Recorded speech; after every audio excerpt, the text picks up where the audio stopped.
on the street is that you stink at making rice. But don't worry, it's not your fault. Actually, hold on. All right, I'm being told it is your fault. But who cares? Doesn't matter whose fault it is. What matters is that your days of sticky, mushy, embarrassing rice are over. So we're going to start by melting some butter in some olive oil. Hey, I said the method was foolproof, not fat-free. And I'm over medium heat here. All right, so a little bit of butter in the olive oil. As soon as the butter melts and kind of foams up, I'm going to throw in some finely diced onions. And I'm going to saute that over medium for about 7-8 minutes. All right, I want these to go past translucent and kind of get a little bit golden. All right, so something like that.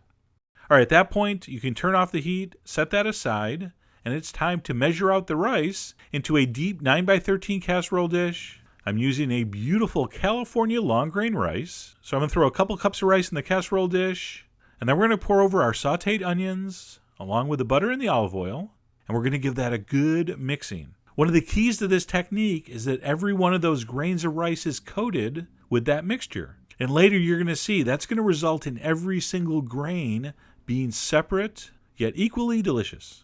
So mix that up. When you think every grain has been coated by that buttery, oily onion mixture, stop. And then we got to heat up some stock, but before we do, I'm going to throw in a little bit of spice. This is saffron. Those are little saffron threads. It probably would have helped if I focused it, but they're super expensive. In fact, right there I just dropped like $7 worth. And you can read about that on the blog, but it gives it a very nice flavor and aroma, and also gives the stock sort of an extra golden color boost. I'm going to add chicken broth or chicken stock. Of course, you could use store-bought or our awesome homemade chicken stock recipe. So we're going to dump that in. I'm going to add some salt. I'm going to add a little touch of cayenne. And basically we want to bring this up to a simmer, and we want to simmer it for about 5 minutes, very gently. We just want that saffron to kind of give up its color. And once that's simmered for 5 minutes, we're going to turn off the heat, give it one last stir, and we're going to quickly dump it over the rice. And then take your spoon and just give it a nice stir to mix it in. Now right here, you may be tempted to do the old tappa-tappa. Don't do it, because you could get the old splasha-splasha, which could result in a trip to the old emergency room. If anything, a little bit of an old shake-a-shake-a might work. All right, once that's mixed, I'm going to cover it with heavy-duty foil, heavy-duty. Not that stuff you get at the dollar store. You want a nice tight seal, so nice and tight all the way around. I'm going to place that on a sheet pan, just so it's easier to get in and out of the oven. And we're going to put that in a preheated 350-degree oven for 35 minutes. After 35 minutes, I'm going to pull it out, and we're not done. Just leave it on top of the stove for 10 minutes. Do not touch it. It must rest covered for 10 minutes. Don't peek. Don't even think of peeking. Wait 10 minutes. Then take the aluminum foil off, take a fork, and begin fluffing. And I forget the official culinary term. It's either the fluff and fork or the fork and fluff. You know what? I think I'll do a dream sequence.